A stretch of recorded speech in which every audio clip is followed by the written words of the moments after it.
Hikayat sebuah kota tidak bisa dilepaskan dari peristiwa-peristiwa besar yang membentuknya. Kota Surabaya di Jawa Timur misalnya, senantiasa dikenang dalam sejarah bangsa Indonesia sebagai kota pahlawan. Karena di kota inilah 71 tahun yang lalu, ribuan pejuang tewas dalam pertempuran dahsyat mempertahankan kemerdekaan Indonesia.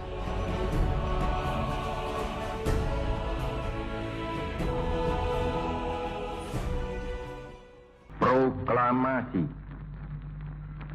Kami, bangsa Indonesia, dengan ini menyatakan kemerdekaan Indonesia. Kemerdekaan Indonesia yang diproklamirkan pada 17 Agustus 1945 menjadi berita gembira yang disambut sukacita oleh segenap anak bangsa di berbagai pelosok tanah air. Di berbagai kota, termasuk kota Surabaya, berita proklamasi kemerdekaan Republik Indonesia langsung disambut sejumlah kelompok masyarakat dengan melakukan konsolidasi kekuatan guna mendukung kemerdekaan. Pada 21 Agustus 1945 misalnya, Polisi Republik Indonesia didirikan. Polisi Istimewa yang berasrama di Gedung Sinlui pada tanggal 20 Agustus berhasil mengambil alih asrama itu menjadi asramanya Polisi Indonesia, dan pemimpin polisinya yaitu Takahara dilikuidasi, kemudian dikibarkan bendera merah putih, seluruh senjata di situ dirampas. Satu hari kemudian tanggal 21 Agustus yaitu hari Selasa, itu Muhammad Yasin kemudian memproklamasikan Polisi Istimewa sebagai Polisi Indonesia. Yang mestinya ini harus jadi Hari Polisi Indonesia. Jadi kita dapat membayangkan betapa cepatnya, tepatnya, cerdasnya, dan keberanian dari Pak Muhammad Yasin, yang akhirnya nanti Polisi Istimewa itu menjadi tulang punggung dari gerakan atau aksi-aksi arek-arek Surabaya di dalam mengambil alih kekuatan dan senjata Jepang, maupun nanti di dalam memimpin arek-arek Surabaya untuk melakukan perlawanan kepada sekutu atau tentara Inggris yang menyerbu di Surabaya pada tanggal 10 November itu. Lain pada waktu peta dibubarkan tanggal 18, senjatanya sudah dilucuti Jepang. Tapi akhirnya Jepang dilucuti oleh kita sendiri, kan gitu. Podo ae. Jadi satu-satunya di Jawa Timur pada waktu itu yang punya persenjataan lengkap ya Polisi Istimewa. Setelah proklamasi, Presiden Soekarno juga mengeluarkan maklumat pembentukan badan untuk membantu penyelenggaraan negara. Beberapa elemen di kota Surabaya menanggapi seruan itu dengan membentuk Komite Nasional Indonesia Daerah atau KNI Jawa Timur di Gedung Nasional Indonesia pada tanggal 25 Agustus 1945. Pasca pengakuan kekalahan Jepang sebagai pemenang Perang Dunia Kedua, pasukan sekutu mulai berdatangan ke berbagai wilayah, bekas wilayah pendudukan tentara Jepang. Mereka mengemban tugas utama untuk melucuti tentara Jepang dan membebaskan tawanan perang. Pada pertengahan September 1945, gelombang pertama pasukan sekutu mendarat di beberapa kota besar di Indonesia. Kedatangan pasukan sekutu menimbulkan ketegangan di banyak kawasan di Surabaya, terutama ketegangan antara kelompok-kelompok pejuang dengan para warga Belanda yang baru dibebaskan dari interniran. Jepang sudah kalah perang, maka para tawanan perang dan interniran itu dilepaskan. Mereka kembali ke kota-kota besar, termasuk Surabaya. Mereka ingin lihat lagi rumahnya, apakah masih utuh. Nah, kebanyakan tidak lagi menemukan rumahnya, karena rumahnya itu sudah diambil orang, sudah dirusak, dibakar begitu. Dan mereka banyak dikumpulkan di Hotel Yamato ketika itu. Dan mereka arogan, katakanlah begitu, mengharapkan kembalinya zaman normal. Padahal kita sudah merdeka, sudah terbentuk pemerintah, sudah ada gubernur, Pak Suryo. Kemudian sudah ada residen, Pak Sudirman, begitu. Dengan perangkatnya. Pada 19 September 1945, sebuah bendera merah putih biru berkibar di atas Hotel Yamato yang menjadi tempat penampungan banyak warga Belanda. Pengibaran bendera Belanda ini mengundang reaksi keras dari para pemuda Surabaya. Kita waktu masuk di hotel itu dia itu tembak pistol, akhirnya nggak bisa masuk, kan mau naik ke tiang bendera, bisa kalau dari dalam kan enak, nggak pakai tangga tuh, terpaksa ambil tangga, jadi di luar gini nih, makanya habis naik, terus bisa di atas ini, mau ke tiangnya tidak cukup, ya ini apa namanya ini sunggi-sunggian, bisa dirobek. Nah, ngerobeknya bilang udah mau gigit yang biru dikrek, tinggal merah putih. Itu peristiwa perobekan bendera itu Jepang dengan senjata lengkap itu di tol-tol sebelah, tapi ya diemnya aja, diemnya aja. Kita sudah merdeka kok. Di tengah situasi yang dipenuhi ketegangan, kelompok-kelompok pejuang di Surabaya terus melakukan konsolidasi kekuatan. Para pejuang, misalnya, berhasil merebut gudang senjata Don Bosco dari tangan Jepang. Senjata-senjata rampasan ini di kemudian hari tak hanya digunakan arek-arek Surabaya, tapi juga disalurkan ke para pejuang di berbagai wilayah Indonesia. Pada waktu zamannya Belanda, tapi pada waktu zaman Jepang, di gedung Don Bosco ini adalah merupakan realisasi dari tekad arek-arek Surabaya untuk merebut kekuatan dan senjata Jepang yang masih dikuasai oleh pemerintah Jepang. Nah, mengapa?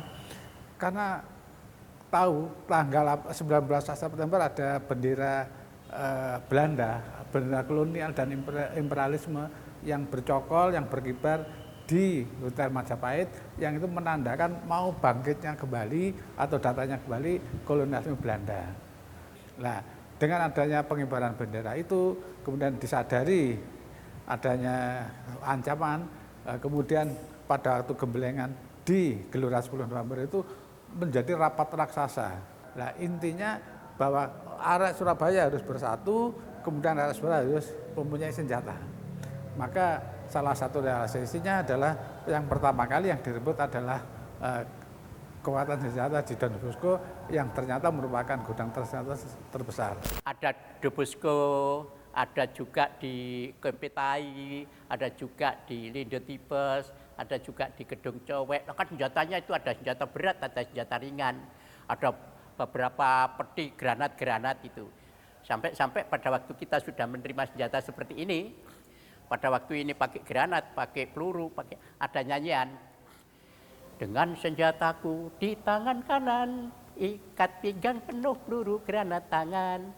Kita maju menyerbu lawan, sampai titik darah penghabisan. Hancur lebur pasti musnah penjajahan. Nah itu. Dengan berbagai konsolidasi yang terus dilakukan, tekad para pejuang di Surabaya untuk mempertahankan kemerdekaan telah bulat. Mereka siap bertempur habis-habisan melawan siapapun yang hendak merenggut kemerdekaan dari tangan bangsa Indonesia. Senjata makan Tuhan, begitu ada tembakan red dikira kita, padahal itu gusak ya, istilahnya gusak itu. Akhirnya begitu ada tembakan, ini sudah ada granat yang masuk dan ada pistol yang bunyi. Malabi tewas.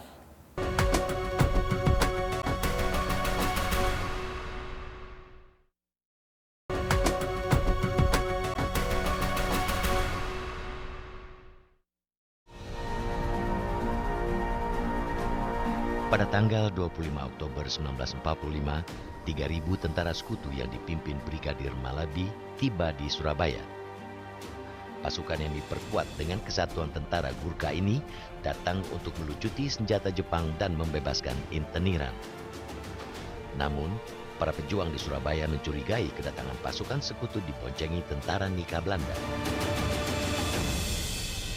Mereka mencoba untuk bernegosiasi rapat pada tanggal 25 dan 26 Oktober. Maksudnya baik adalah dua belah pihak tahu kedudukan dan statusnya. Sementara dari Jakarta dikirim telegram bahwasanya tentara sekutu yang datang itu bukan musuh kita. Malabi datang dengan 7 kapal, tidak tahunya yang di belakang itu juga ada namanya Belanda, kendil-kendil itu hanya tipu muslihat saja. Akhirnya pada waktu itu dia datang kan tidak boleh langsung masuk kota oleh pejuang-pejuang Surabaya. Nah itu di 2 kilo dari laut, itu dia sudah tidak boleh masuk. Tapi akhirnya dia juga menerobos dengan beberapa panser, tank, dengan beberapa kendaraan, semua pasukannya diterjunkan ke seluruh pelosok Surabaya. Nah, dari akibat itu, akhirnya setiap hari itu ada tembakan, gesekan antar kita dengan Gurga. Kita sudah punya senjata, walaupun tidak bisa mempergunakan. Tapi kalau nembak saja bisa, artinya kena apa gak kena itu gak harus jawabannya, tapi kan bunyi itu. Jadi saling tembak-menembak gitu. Dengan persetujuan dari pemerintah Republik Indonesia, pasukan sekutu memasuki kota Surabaya dan mempergunakan gedung Internasio sebagai markas. Tetapi, sikap damai yang ditujukan pemerintah Republik Indonesia ini tidak dihargai pihak sekutu. Pada 26 Oktober, pasukan sekutu menyerbu penjara Kalisosok untuk membebaskan Kolonel Huyer, seorang komandan Rapui. Hal ini memicu kemarahan arek-arek Surabaya dan menimbulkan gesekan antara pejuang dengan pasukan sekutu. Keesokan harinya, tepat di depan rumah sakit Darmo, baku tembak pertama pun pecah. Bentrokan ini akhirnya memicu bentrokan-bentrokan lain yang dikenal dengan nama Pertempuran 3 Hari. Pasukan sekutu yang kewalahan dalam menghadapi para pejuang meminta bantuan ke Jakarta.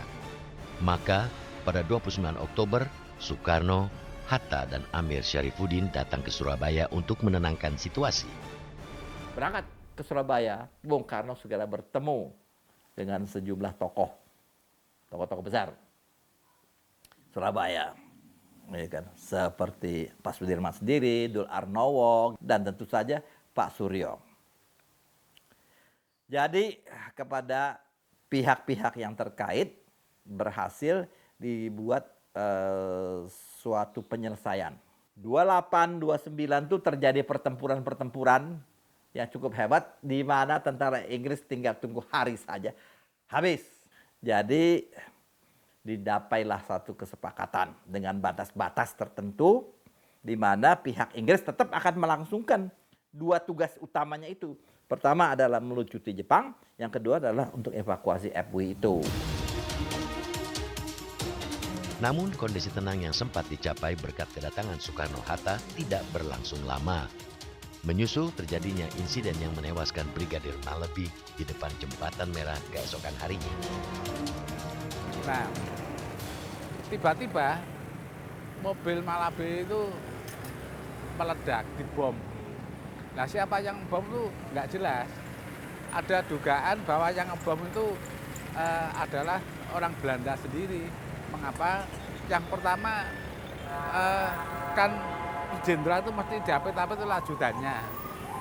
Diapit-apit oleh ajudannya. Yang mengerti kan ya orang Barat. Arah-arah Surabaya kan masih asing. Nah, mengapa kok dibunuh atau supaya ada dalih untuk bisa menyerbu Surabaya. Malabi mengajak dari Jalan Pemuda menuju ke Gedung Natio, di mana dia berpangkalan di sana dengan anggotanya, dengan gurga-gurga. Sampai di sana maksudnya berundingan itu.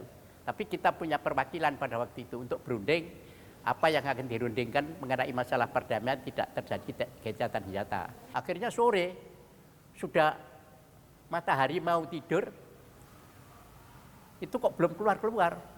Akhirnya Malabi memerintahkan kepada anggotanya yang ada di dalam untuk mengeluarkan tembakan rentetan.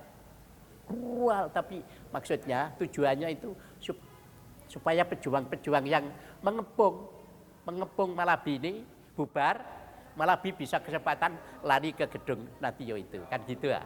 Tapi apa? Senjata makan Tuhan. Begitu ada tembakan red dikira kita, padahal itu gusak ya, istilahnya gusak itu.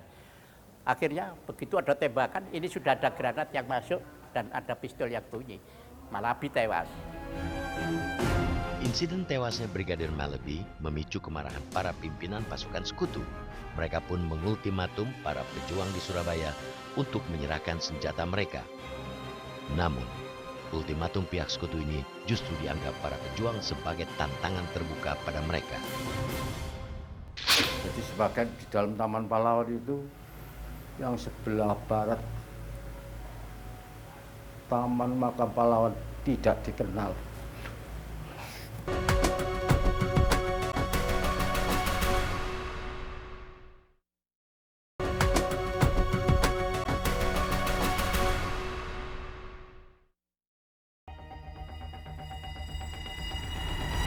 Hanya berselang beberapa jam setelah insiden tewasnya Brigadir Malebi, pihak sekutu mengeluarkan ultimatum yang ditujukan pada para pejuang di Surabaya. Ultimatum yang ditandatangani Mayor Jenderal Manseh ini berisi ancaman kepada para pejuang agar menyerahkan senjata sebelum tanggal 9 November 1945. Bila batas waktu itu terlewati, pasukan sekutu mengancam akan membombardir kota Surabaya. Jenderal Mansur ini adalah jenderal negeri yang sombong, kata Pak Ruslan.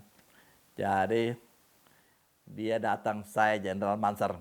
Saya ditugaskan untuk mengadakan pengamanan dan penertiban di Surabaya.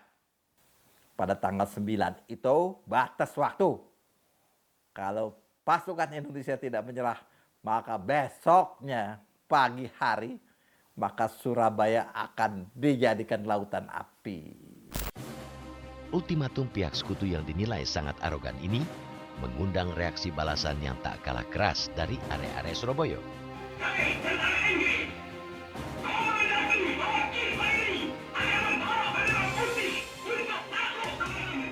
Melalui corong radio pemberontakan, Bung Tomo dengan lantang meneriakkan suara penolakan terhadap ultimatum pasukan sekutu. Lewat pidatonya, Bung Tomo juga membakar semangat pantang menyerah para pejuang di seantero Surabaya.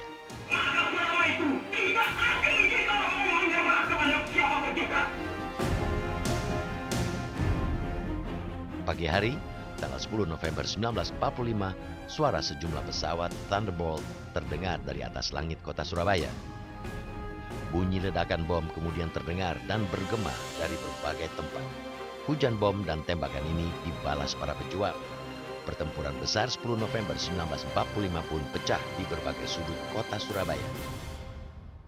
Akhirnya betul pagi dibombardir kita. Bombardir ya di mukanya gubernur itu mulai. Yang sekarang ada, yang dulu KMPTI sekarang menjadi Tugu Pahlawan. Karena itu Tugu Pahlawan berdirinya karena disitulah pecah perang pertama kita membela kemerdekaan. Mempertahankan kemerdekaan. Seperti itu. Nah, setelah itu dia janji 3 hari akan kita bebiangus. Tapi kita bertahan di dalam kota saja saya termasuk saya ini. 21 hari masih tempur siang malam. Akhirnya setelah hari berikutnya kita mundur. Tapi kalau malam kita nyerangkan gitu ya.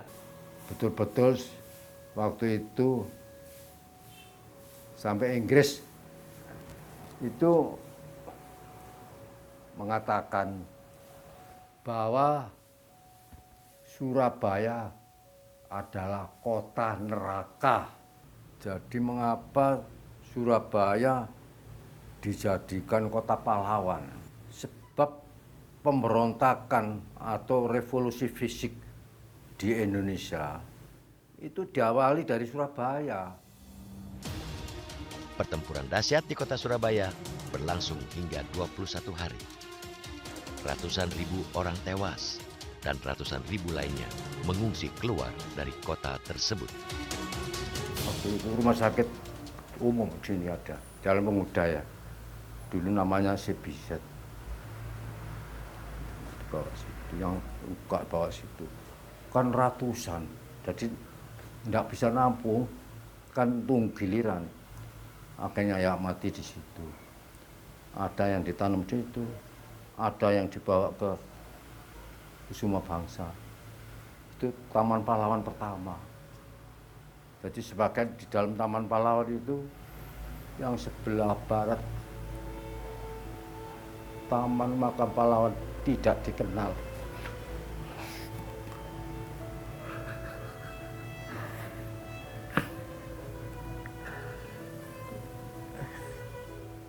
Ini saya membuktikan. Memang saya melakukan itu. Jadi kalau saya bicara gitu, dengan keadaan sekarang itu sudah jauh.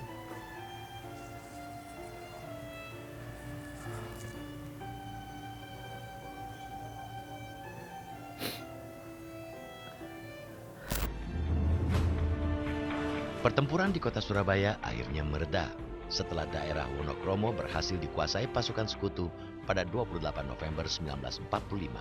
Perlahan kemudian kota Surabaya jatuh ke tangan pasukan sekutu.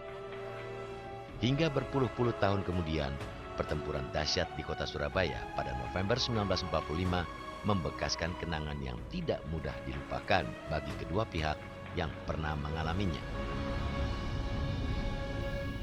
Ada belakangan usaha-usaha untuk mencapai satu penyelesaian damai gitu ya.